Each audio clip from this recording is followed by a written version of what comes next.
All right, we got a new chapter of One Piece. We have a color spread, which is very, very nice, very, very colorful. I love the fruit and the birds, the toucan, the costumes, everything, everything.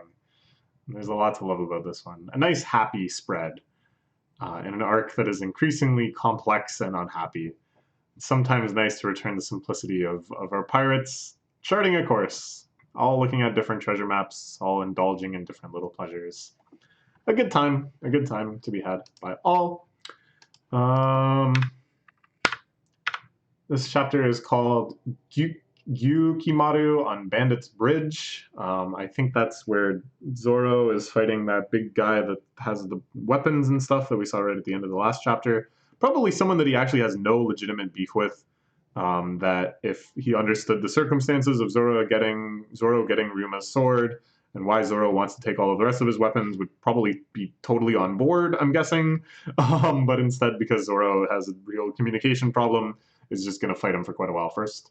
Meanwhile, riding along the big alligator, heading into the city, we have Big Mom, Otama, Chopper, and a couple other samurai villagers. And look, Big Mom and Otama are bonding over their love of food. Both of them are big, big eaters.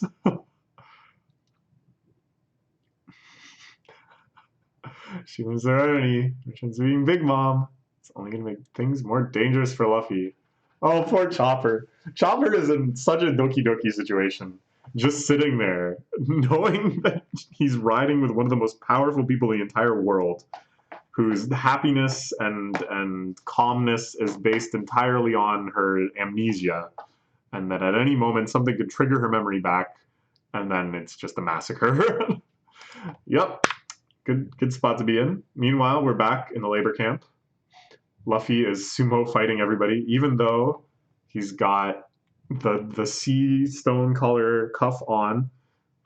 He's just blasting people away. Riley touched that elephant back, knocked that elephant back without touching it. He did it later. Raleigh. Wait, so he's like amazed when he says Raleigh. I would imagine at some point the Pirate King's crew went to Wano, and this guy here, our former Yakuza chief, probably was the big deal at the time. So yeah, okay, he probably recognizes that name. The first time he showed me Haki, it was really off the charts. If I learn to use that.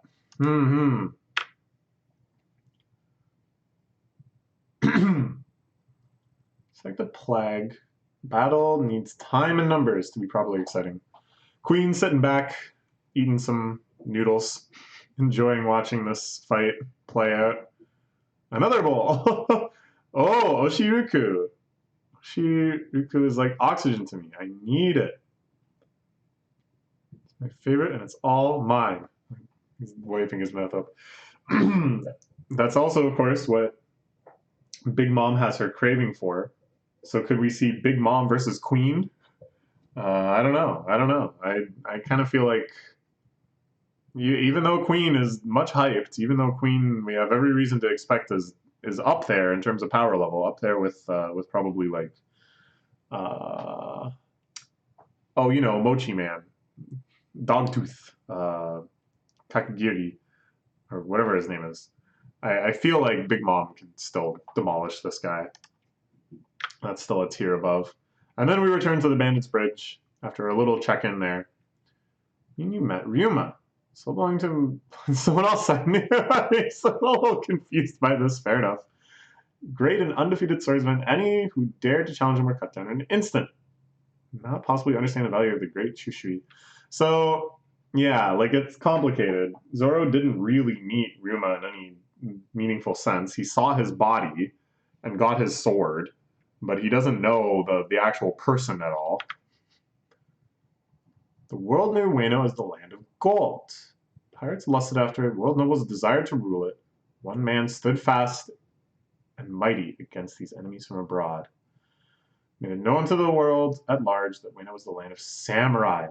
The dragon flying over the capital that he slew. Oh, and that's what happens in Wanted, or whatever it's called, the pre One Piece esque experiment starring Ryuma. He kills a dragon. And one of Maruna's many legends is a swordsman. Ryuma's been made a national treasure and he's laid to rest, Katana Shushui, in a temple consecrated as the god of the blade. I get it now. No one's got anything to do with me. Zoro, of course, has no respect at all for sacredness, honor, those sort of traditions. All he respects is kind of like a battle, you know? Like I shouldn't say he doesn't respect honor. He does a lot of things to make battles more honorable and to make them kind of purer or whatever. But he has no supernatural sense. And for him, history is something very tightly constrained. I don't think he has any respect for like the historical or anything like that. It's power now that matters. It's what you do now that matters. Which makes sense, you know, he's a complete atheist, things like that. Forged through Ryuma's history of battle. Some greedy boy with little thought aside from your base desires.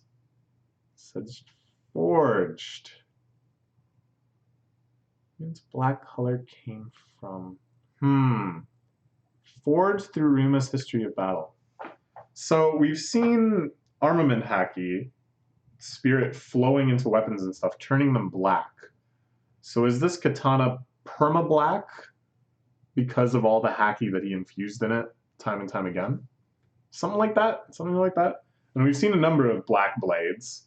Normally they're associated with like very strong things. Meanwhile, Zoro hears someone calling out for help and gets distracted because he's such a nice boy. An opening is about the victory in a fight to death. I strike when the opportunity presents itself. It's in danger. Oh! This is the kid who can never stop laughing, the former attendant of the courtesan, and one of the other courtesans running out with her after the big kerfuffle at the shogun's palace. Of course. Ooh, and this is a pursuer from the shogunate, I guess, flying in with his scythe, trying to cut these women down. Zoro intrudes,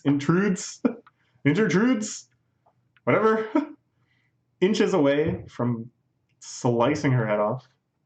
All right, exciting. Read the room, man. No, I'll get to you.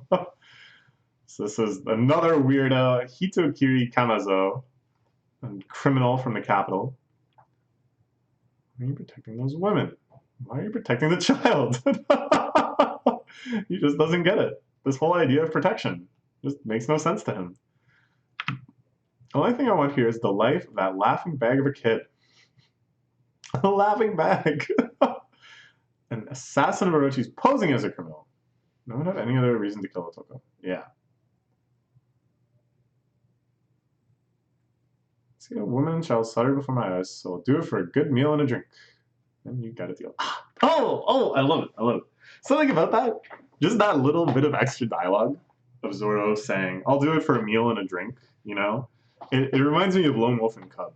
That kind of transactional nature that, you know, in a lot of ways he's got a very good moral center and is doing things that he thinks are right, but he has to keep up this sort of transactional appearance in order to kind of maintain his consistency as a character or whatever, you know, kind of to continue this sort of separation between his actions and his self. Anyways, it feels like a very samurai-y type thing to me because of that. So to see it here, just in this little touch, in this beautiful scene, by the way, with the snow falling and the pine trees and all that stuff. Oh, it's just lovely. This is all the sort of samurai juiciness that I really wanted, you know? Not just the sword fighting, not just the action, but the little things, these little bits of dialogue that I realize now because of just a whole long string of cultural progression I have so encoded in my mind as associated with samurai. I'll do it for a good meal and a drink. I love it. Kill anyone who gets in my way. Boss, but this instance, Ooh, so this guy actually seems decent. We know the strength of Wano is pretty high. That even just randos like this, run around with scythes, can actually put up a pretty good fight. Zoro, weaving, slicing, goes for a quick head cutter. The guy retracts his head, ready to try this time. Meanwhile, the man on the bridge just watching it all unfold. I would hope moved a little bit by what he witnessed. Zoro leaping in to save an innocent woman and child, realizing maybe that he wasn't just the two-bit thief that he took him for in the first place. I love this shot from the explosive loudness of their blades colliding. Snow rattles off the tree. Poetic. Poetic. Nice, nice. But what does the guy on the bridge think? What is he doing? Whoa! He just... Oh! Jeez. How about thee? Come on. Come on, man. Like, really, read the room. Don't you see? Don't you see what's happening here? And then Zoro takes one. He takes one bad. That's a big chunk. Dots. Alright, so that's bad.